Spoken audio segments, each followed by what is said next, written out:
Petrobras e Caixa Seguridade estão com uma série de semelhanças nesse momento. Ambas empresas anunciaram dividendos, ambas empresas divulgando o resultado com queda nos lucros, inclusive a Petrobras deu prejuízo. Ambas empresas têm não recorrentes que justificam essas quedas, porém ambas empresas têm sim um ponto negativo que eu vou comentar nesse vídeo, eu vou explicar aqui para vocês, tá? Então primeiro vamos começar comparando alguns múltiplos aqui dessas empresas. Olha só, a Petrobras, por exemplo, com a Prio, você não tem como comparar aqui o preço teto projetivo, porque a Prio ela pagou dividendos agora recentemente, foi pouca coisa, e ela vai ser sim uma pagadora de dividendos mais lá para frente, só que ela ainda está numa pegada de crescer. Ela acabou aí, tá com o projeto do Yahoo, ela tá buscando novos projetos, então assim, dividendos para ela é mais lá para frente, então não adianta nem pensar nisso agora. Já a Petrobras é uma boa pagadora de dividendos, olha o preço teto dela, R$ 107, ela alcançou o preço teto apenas 34,5%, então é uma empresa que está muito barata pelos dividendos, que também não é justo você querer comparar a Petrobras com as seguradoras, porque aí a Petrobras é uma petrolífera, então oscila mais, né? Mas de qualquer forma, ela ganha até mesmo das concorrentes aqui, Caixa Seguridade e BB Seguridade. Você vê que ambas aqui atingindo 60 e pouco, 70% do preço teto projetivo aqui do AGF+, que dá um preço teto de 19 e pouco para a Caixa e 56 e pouco aqui para a BB Seguridade. O consenso marca o preço justo da Petrobras em R$ 44,00, 16 para a Caixa Seguridade e 37 para a BB Seguridade e R$ 61,00 para a Prio. Todas essas empresas então estariam baratas pelo preço de consenso dos analistas de mercado, tá? E quando a gente olha o PL das empresas, a Petrobras está com PL de 6, enquanto a Prio está com PL de 6,86, mais barato que as seguradoras, porque elas são petrolíferas, mais voláteis e tudo mais, né? Se esse PL da Petrobras fosse o justo, eu estaria falando que a Prio está mais barata. Mas a gente sabe que esse resultado nesse trimestre deu prejuízo por conta de não recorrência. Então esse PL seria ainda menor, né? Mas ainda assim, a gente vê um PL da Prio muito barato por uma empresa que é uma empresa de crescimento muito forte, também está sofrendo ali com algumas questões pontuais, e é uma empresa que não é estatal, né? Quando a gente olha aqui as seguradoras, realmente a gente tem um PL um pouco maior aqui na Caixa Seguridade, porque é uma empresa que vem crescendo mais. Então, conforme você vai vendo os resultados da Caixa Seguridade e da BB Seguridade, você tem que enxergar um crescimento maior na Caixa, senão não faria muito sentido ficar comprando a Caixa Seguridade, né? E realmente, aos últimos anos, aí, a gente viu, quem comprou comigo nos fundos percebeu que realmente ela entregou esse crescimento muito acelerado, e agora a gente tem que ver daqui para frente. Será que vai continuar? Nós teremos mais coisas ainda para mostrar dessas duas empresas aqui no AGF, só que eu tenho que continuar com o vídeo lá, que tem que falar dos dividendos, tem que falar daquele problema pontual das duas, né? Mas de qualquer forma, quem quiser se cadastrar no AGF, eu vou deixar o link na descrição do vídeo. Utilizando esse link, você consegue um mês grátis na assinatura anual. Bom, mas vamos continuar o vídeo então agora falando dos dividendos que Petrobras e Caixa Seguridade anunciaram. Então, começando aqui com os dividendos da Petrobras, a gente já vai ver o que dá líquido de R, tá? Yield ali bonitinho. A gente sabe então que a Petrobras tem a reserva ali de dividendos extraordinários e pode estar ajudando exatamente nesses momentos de prejuízo da empresa, né? Que é algo bem pontual. Bom, então a gente entende ali, ó, que ela vai pagar 1 e pouco por ação, né? Sendo que vai ser pago em 2 meses diferentes, mas a Datacom é uma só, dia 21 de agosto. Enquanto a Caixa Seguridade vai pagar 23 centavos, é dividendo, não tem JCP, e vai ser pago ali dia 18 de novembro, a Datacom é dia 4 de novembro. E vamos fazer então um resumo desse dividendo. Nós temos aqui a Datacom, que é a data que você tem que ter a ação para receber o dividendo, para ter direito a receber o dividendo, que será feito na data de pagamento. Então, quem tiver as ações dia 4 do 11, dormir com elas, vai ter direito a receber o dividendo dia 18 do 11 de 23 centavos, dando 1,70 de yield, no caso da Caixa Seguridade, né? No caso da Petrobras, são 2 datas de pagamento e uma Datacom. Então você dorme com as ações no dia 21 do 8, automaticamente recebe o direito de ganhar os dividendos, que serão pagos no dia 21 do 11, a primeira parcela, líquido de R$ 46 centavos, dando 1,26 de yield, e a outra parcela, dia 20 do 12, recebe 52 centavos, 1,43 de yield, num total então de 2,69 de yield. Então você só precisa ter a ação na Datacom, depois a Datacom, a ação corrige o valor pelo dividendo e você já recebeu o direito a receber aquele dividendo na data de pagamento. E olhando o resultado da Petrobras rapidamente aqui, depois a gente fala do problema, a gente começa com a receita, que a gente vê crescendo 3,9, 7,4 em relação ao trimestre anterior em relação ao ano passado, então continua crescendo a receita, porém as despesas operacionais também saltaram e deram um salto gigantesco. E aí tem no recorrente, tá? O lucro líquido da empresa, então, deu um prejuízo, saiu de um lucro gigantesco de 23,7 bilhões para um prejuízo de 2,6 bilhões, né? Então, realmente, prejuízo, depois de anos, a empresa volta a dar prejuízo. Só que se a gente olhasse o lucro líquido recorrente, ainda assim, olha só, ainda assim teria uma queda um pouco nos resultados, tá? Mas calma, eu não gosto de olhar dessa forma, eu gosto de olhar aqui, ó, o EBITDA ajustado recorrente, e aí a gente vê que a empresa continua crescendo, 1,3 em relação ao trimestre anterior e 5,5 em relação ao mesmo período do ano passado. Então, para complementar o EBITDA, o que a gente poderia olhar? A dívida. Se a dívida não estiver saindo do controle, está tranquilo. Enquanto continuar aumentando o EBITDA, está tranquilo. A gente vê aqui a dívida líquida, o problema é que ela vem aumentando, né? Saiu de 42 bi para 43, agora 46. Então essa dívida aumentou, tá? Só que o endividamento ainda está tranquilo porque a empresa tem um EBITDA muito grande. Então está em 0,95, saindo de 0,86 e antes 0,74. Então a dívida, embora tenha aumentado bastante, ela tem uma capacidade grande de EBITDA, do que compensa aqui, deixando seu endividamento controlado. Mas temos de ficar atentos. Temos de ficar atentos aonde a Petrobras está investindo, tá? E quando a gente vê então as despesas operacionais, que a gente viu que aumentou realmente bastante, e aí tem de novo a questão tributária lá, envolvendo a questão do CARF, né? Temos aqui também outras despesas que deu um salto gigantesco, aliás, já vem aumentando de novo. E ela fala aqui que é um aumento com despesas de empregados inativos, decorrente a efeitos de acordo de trabalho de 2023. Tudo bem, até então a gente entendia como ok, só que está começando a me incomodar essa situação. Está aumentando demais isso aqui, e não é uma empresa que está reduzindo o quadro de funcionários para ter tanto acordo, tanto problema acontecendo. Olha, vamos ficar atentos a isso, tá? Não é o sinal de alerta ainda, mas é o sinal de atenção. Meu sinal de alerta não é bem no resultado, porque nós estamos vendo aqui essa reversão, né, o impairment e tudo mais, da fábrica de fertilizantes, que eles vão voltar com essa ideia. No primeiro momento dá até lucro aqui, né, porque está revertendo o impairment. Só que acontece, esse negócio de reativar a fábrica de fertilizante, esse negócio de investir em fertilizante, eu repito, não dá certo. Eu vou mostrar para vocês agora. Sobre a questão dos fertilizantes, eu vou falar também um pouco sobre a visão Brasil sobre isso, para vocês entenderem o que está acontecendo. Então, ó, vocês devem ter lembrado, TCU questionando o contrato que a Petrobras fazia, que traria prejuízo para a empresa, ela ficava com todos os riscos, não tinha nem menor sentido, né? Mas enfim, ela está aqui insistindo nesse negócio de fertilizantes. E aí, por que ureia e nitrogenados não faz sentido ter no Brasil? Então, olha só, por que ureia e nitrogenados não faz sentido produzir no Brasil? O professor Rafael aqui da USP, ele diz que o custo do gás natural no Brasil é um dos mais caros do mundo, o que inviabiliza a produção. Não dá para competir com o nitrogênio da Rússia.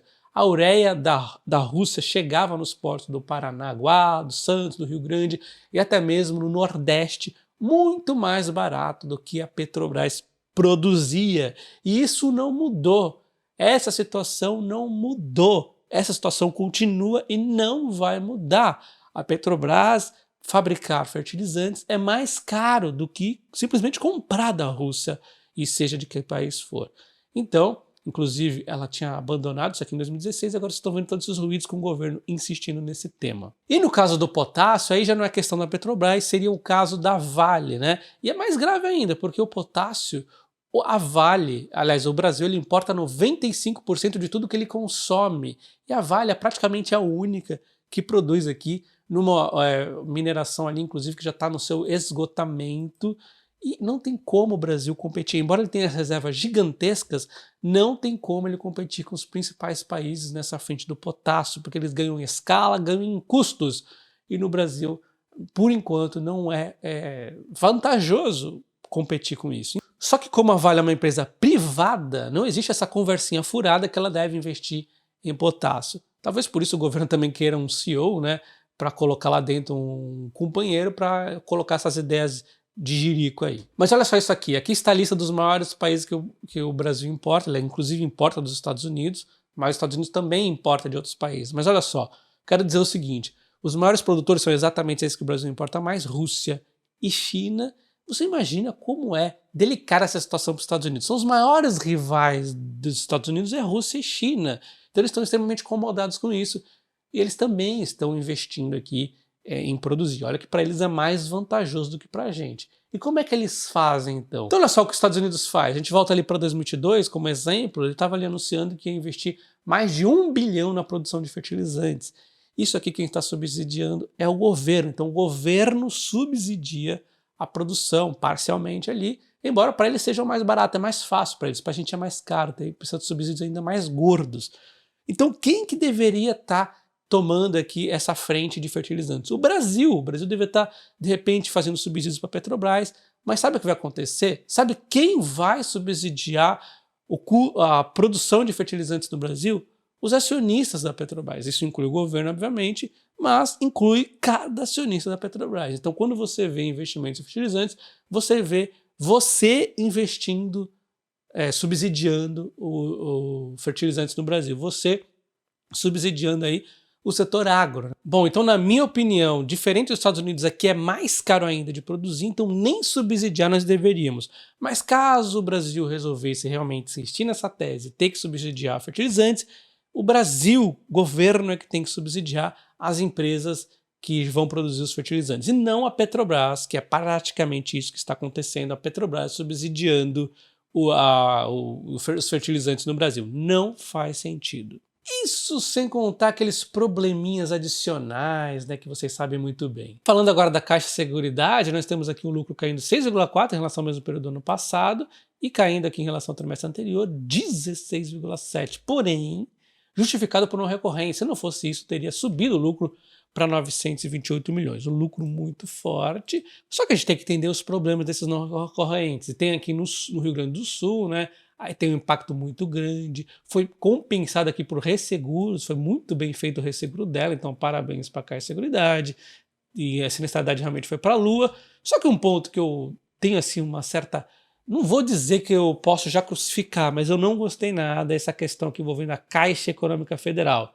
E o pior de tudo é quando você vê que quem está por detrás da Caixa Econômica Federal, um banco, né, onde sempre tem muitas reclamações do pessoal, é um banco estatal e tudo mais, a gente sabe que pode ter coisa aí realmente mal feita. O que acontece aqui que envolvendo Caixa Vida e Previdência, a base de dados com relação de titulares falecidos de apólice de seguros, que figuravam como titulares de contratos de crédito sem que houvesse a comunicação do sinistro até então.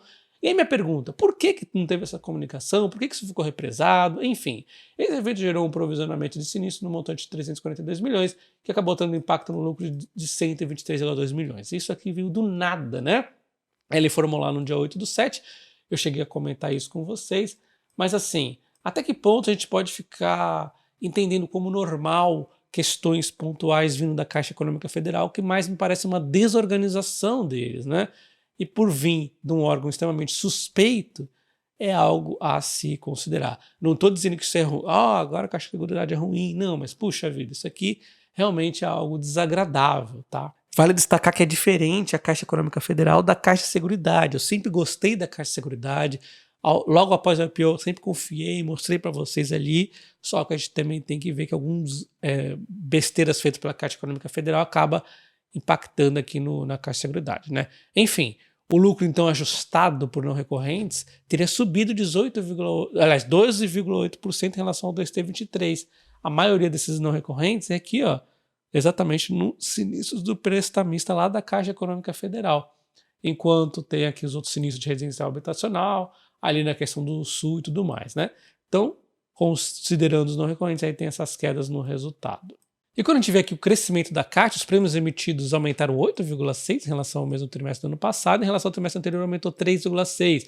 Então continua crescendo. Olhando os prêmios ganhos, um crescimento de 2,8% e 1,8%. Então nos prêmios ganhos, que eu acho que seria até mais interessante, a gente está vendo que está crescendo um pouco menos, mas ainda assim está crescendo, está mostrando um crescimento. E aqui, nos prêmios emitidos, mostra o apetite da Caixa Seguridade continuar a crescer. É um crescimento bacana, então, que eles vão mostrando aí, o que vai proporcionar crescimento nos dividendos, tá? Então, olha só, primeiro vem do negócio de risco, que é a parte onde tem sinistro, onde tem ali os seguros, né? Nós temos disparado a sinistralidade por conta dos não recorrentes e tudo mais, então realmente cheio de problemas, não tem como nem a gente comparar, até perdeu relevância no resultado da empresa. O mais relevante acabou caindo para 41%. Só que quando a gente vê o negócio de acumulação, que é ali a previdência e tudo mais, né, foi muito bem, a capitalização também foi bem, e consórcio ainda mais, né, então deu uma disparada aumentando de 23% para 28%, indo muito bem aqui o negócio de acumulação, onde não tem o risco e é mais querer cada vez mais as reservas maiores ali, né. Enquanto o negócio de distribuição, onde ela atua ali junto com a Caixa Econômica Federal, foi muito bem, na verdade, um ótimo desempenho, um ótimo crescimento, né? Então, esse foi um dos propósitos do IPO e está indo muito bem, né? Está indo crescendo demais, 3,4 em relação ao trimestre anterior, 0,4. Então, continua crescendo aqui muito, está negociando, está fazendo bastante corretagem, né? Então, isso aqui com a taxa Selic ali, quando começar a cair, compensa bastante ali, inclusive, o resultado financeiro, né? Porque é onde mais tende a crescer aqui o negócio de corretagem, que não tem nem sinistro, né? E olha só, a margem foi de 28 para 31. Bom, então tudo que nós vimos até agora é o resultado operacional. Agora vamos falar do financeiro também, para finalizar a empresa, né? A gente vê que a composição da carteira dela ali está rendendo mais em relação ao CDI, só que o CDI está caindo e obviamente causa um certo impacto, né? Só que de qualquer forma, nesses 6 meses ela conseguiu inclusive, ó, crescer o resultado. Ela conseguiu crescer em relação ao trimestre anterior, ela cresceu também aqui o resultado financeiro. Então, mesmo com a Selic caindo, ela conseguiu render mais. Só que o operacional é que acabou caindo ali por conta dos não recorrentes que nós vimos, né? Então, no normal, representaria cerca de 25% o financeiro, né? E os 75% restante seria ali o operacional. O índice combinado ampliado, para a gente ver a eficiência da empresa, disparou por conta, de novo, dos não recorrentes. Se a gente tirar os não recorrentes, seria então 50,8, ou seja, bem no nível aqui do trimestre anterior, que foi muito bom, inclusive. Então, basicamente, a empresa teve um resultado que caiu por conta de não recorrentes, mas um dos não recorrentes me incomoda um pouco, que envolve ali a Caixa Econômica Federal. Não se esqueça do like no vídeo e sua inscrição no canal, ativando o sino. É importante que você ative o sino para você ser notificado quando eu faço novos vídeos. Um abraço, até o próximo. Valeu!